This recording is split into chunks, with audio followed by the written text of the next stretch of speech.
রাজধানীর পরিবাগের মেঘনা ফিলিং স্টেশনের সামনে আছেন সহকর্মী সালাউদ্দিন কাদের। যুক্ত হচ্ছি তার সাথে। সালাউদ্দিন, জ্বালানি তেল সরবরাহের সবশেষ অবস্থা কেমন দেখছেন? যেসব স্টেশনে ফুয়েল পাস কার্যকর আছে সেখানকার অবস্থা কেমন দেখছেন?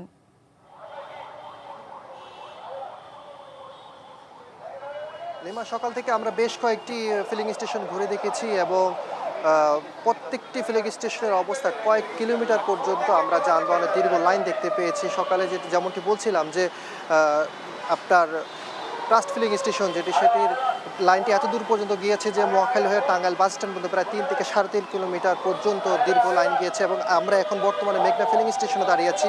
সে মেঘনা ফিলিং স্টেশনের লাইনটি যদি আমরা বলতে চাই, এখান থেকে শুরু হয়ে প্রায় বাটা সিগন্যালও পার হয়ে গিয়েছে বলে আমরা দেখতে পেয়েছি। সব কিছু বলে বলা যায় প্রত্যেকটি ফিলিং স্টেশনেরই দীর্ঘ লাইন আমরা দেখতে পেয়েছি। এছাড়া আমাদের ঠিক সামনে যে একটি ফিলিং স্টেশন রয়েছে ট্রেডার্স নামে, সেই ফিলিং স্টেশনের তেল সরবরাহ বন্ধ রয়েছে জ্বালানি সংকটের কারণে। এছাড়া পাশাপাশি আরেকটি বিষয় রয়েছে যে আমরা মহাখালীও গিয়েছিলাম, মহাখালী আরেকটি ফিলিং স্টেশন, সেই ফিলিং স্টেশনও আমরা বন্ধ পেয়েছি।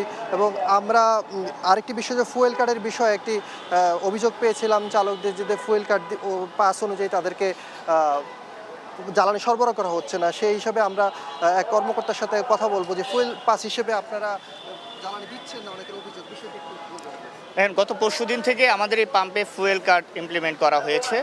তো এরপর থেকে আমরা ফুয়েল পাসের মাধ্যমে তেল দিচ্ছি। তবে সবাই তো আসলে সব গ্রাহকের কাছে তার ফুয়েল পাসটা এখনও পর্যন্ত হয়নি। যাদের কাছে নেই তাদেরকে আমরা 600 টাকা করে তেল দিচ্ছি, আর যাদের কাছে ফুয়েল পাস আছে তাদেরকে আমরা ওই লিমিট অনুযায়ী তেল দিচ্ছি। ফুয়েল পাসে তো একটা লিমিট দেওয়া থাকে, ওই লিমিট অনুযায়ী তেল দেওয়ার ব্যবস্থা করছি।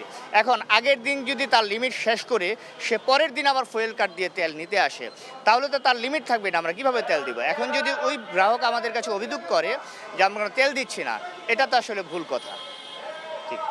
যেমনটি বলছিলেন যে অনেক চালক এসে গতকালকে তেল নিয়েছেন এবং আজকেও সেই ফুয়েল কার্ড অনুযায়ী, ফুয়েল পাস অনুযায়ী তারা তেল সংগ্রহের জন্য আসছেন, কিন্তু লিমিটের একটা বাধ্যবাধকতা থাকার কারণে তাদেরকে পরদিন আবার তেল সরবরাহ করা যাচ্ছে না বলে আমাদেরকে ফিলিং কর্তৃপক্ষ জানাচ্ছেন।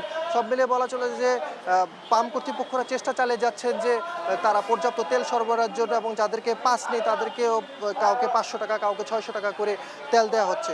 সব মিলিয়ে বলা চলে যে একটি দীর্ঘ সারি আমরা দেখতে পাচ্ছি এবং পাম্প কর্তৃপক্ষ চেষ্টা চালিয়ে যাচ্ছেন যে তারা পর্যাপ্ত তেল সরবরাহের জন্য। লিমা, জানছিলাম জ্বালানি তেল সরবরাহের খবর।